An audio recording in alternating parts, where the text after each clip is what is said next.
I really don't care what happens to her at all. I don't care. Like everybody they tiptoe around with this social media, but what y'all don't get is that it be real consequence for y'all little flexes, y'all quick flexes for $300 that you need. It be consequence.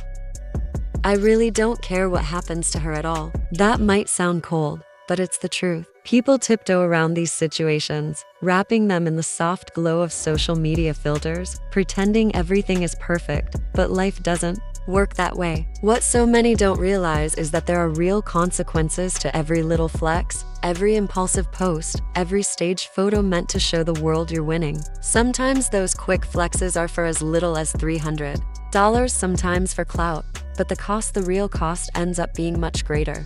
And if you don't believe it, then stop scrolling for a second and picture this. A grown man, once cheered by thousands on the biggest basketball stages, now sitting alone in a dimly lit parking lot outside a courthouse. His tall frame, once a symbol of power and dominance on the court, is hunched over. His hands cover his face. His broad shoulders shake as tears escape. The world moves around him, cars pulling out, reporters whispering into their phones, cameras flashing in the distance. But in that moment, Iman Shumpert doesn't care who's watching. He isn't an NBA champion. He isn't a celebrity. He isn't a figure of admiration. He's broken. And the cruelest truth of all, this isn't a game he can bounce back from with practice or strategy. This is his family. This is his life, only hours before. Inside that very courthouse, everything he thought he had been fighting for slipped right out of his hands. He hadn't planned for the cameras to catch him at his weakest. Most celebrities are experts at hiding those raw, unfiltered moments when reality cracks them open. But not this time. The footage leaked, and within hours the internet exploded, with reactions, debates, sympathy, jokes, finger-pointing, and memes. Everyone had something to say, but beyond the noise and the headlines was the real story. What actually happened that pushed him to the edge? Why was he left crying outside like a man who had lost it all? To understand that, you have to go back to the love story that once inspired fans and the bitter courtroom war that turned it all into ashes. Iman Shumpert wasn't just another NBA player. He was the man who seemed to have it all. A championship ring, a beautiful, talented wife in Teyana, Taylor, 2 daughters who lit up every red carpet appearance, who made Instagram posts glow with the image of the perfect family. They were goals, hip-hop royalty fused with sports greatness. Every music video, every glossy photo, every joint interview painted the picture of a bond too strong to ever break. Fans rooted for them as if their love story was their own, but behind closed doors, cracks were forming, small at first, then louder, then impossible to ignore. Those cracks eventually followed them into the courtroom.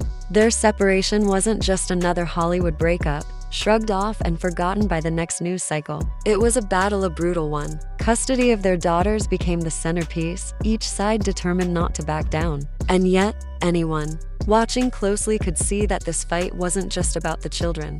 It was also about money, image, and pride. Blogs ran wild. Fans chose sides. Some swore Teyana was protecting herself from Iman's temper. Others argued that Iman was being punished for wanting to be the father who refused to fade into the background. The truth? It depended entirely on who you asked. But no matter the spin, no one could deny the toll it was taking on Iman. Inside the courtroom, the air was thick with tension. Teyana sat poised, her lawyers sharp and methodical, every word crafted to protect her story. Across the aisle, Iman couldn't hide his frustration. His legal team tried to highlight him as the loving, dedicated father who put his daughters above all else. But whispers about instability, rumors about past outbursts, and the court's tendency to lean toward mothers in custody cases stacked the odds against him.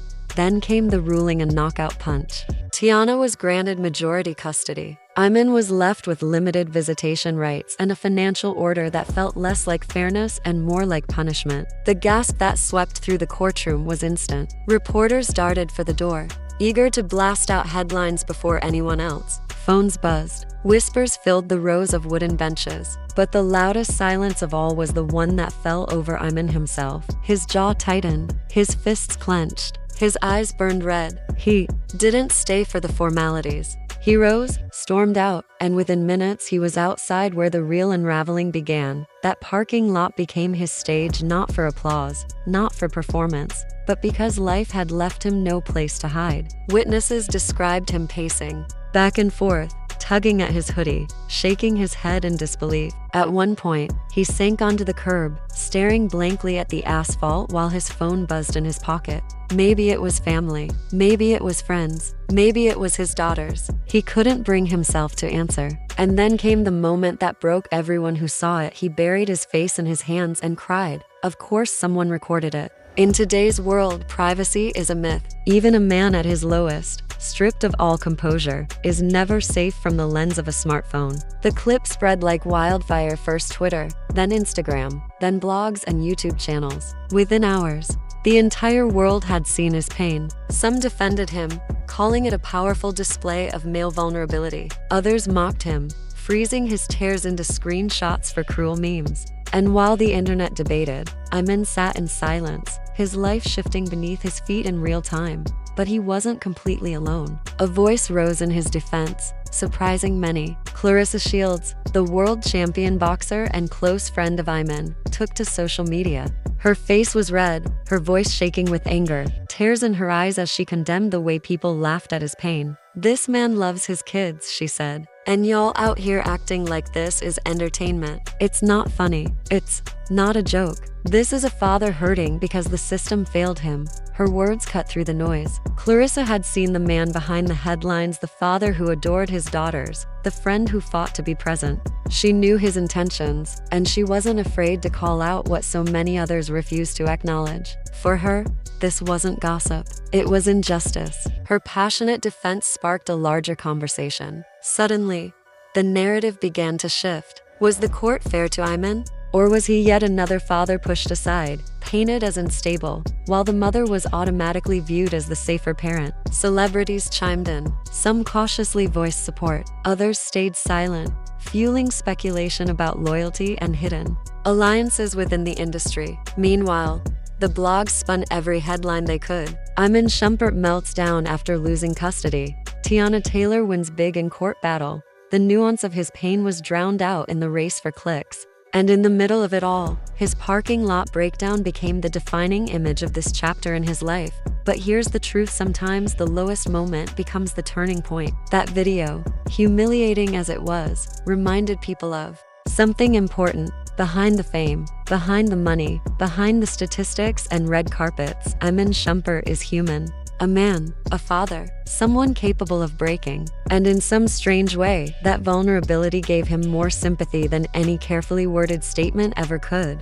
The question now is, what happens next? Will Ayman appeal the ruling? Will he dig deeper, fight harder, and demand a fair chance to prove himself as a father? Or will the weight of the system, the pressure of the spotlight, and the sting of betrayal push him into silence? For a man like Ayman, whose identity has always been tied to strength, resilience, and celebration, how do you rise again after the world has seen you at your weakest? Because this story isn't just about a custody battle. It's about how society treats men when they show pain. It's about the way heartbreak gets consumed as entertainment. And it's about whether Ayman Shumpert, the man once cheered on the biggest stages, can stand tall again for himself and for his daughters. Those tears may not have been about defeat. They may have been the tears of a man who still had fire inside him. Because if you know anything about Ayman Shumpert, it's this: he doesn't stay down for long. His whole life has been about falling, then rising again. Every setback, every headline, every rumor fuel for a comeback. So maybe those tears weren't the end of his story. Maybe they were the beginning of a new chapter, a moment of silence before the storm. Because one thing is certain, the world hasn't seen the last of Ayman Shumpert. And when he rises again, the cameras will be there not to capture his breakdown, but to witness his return.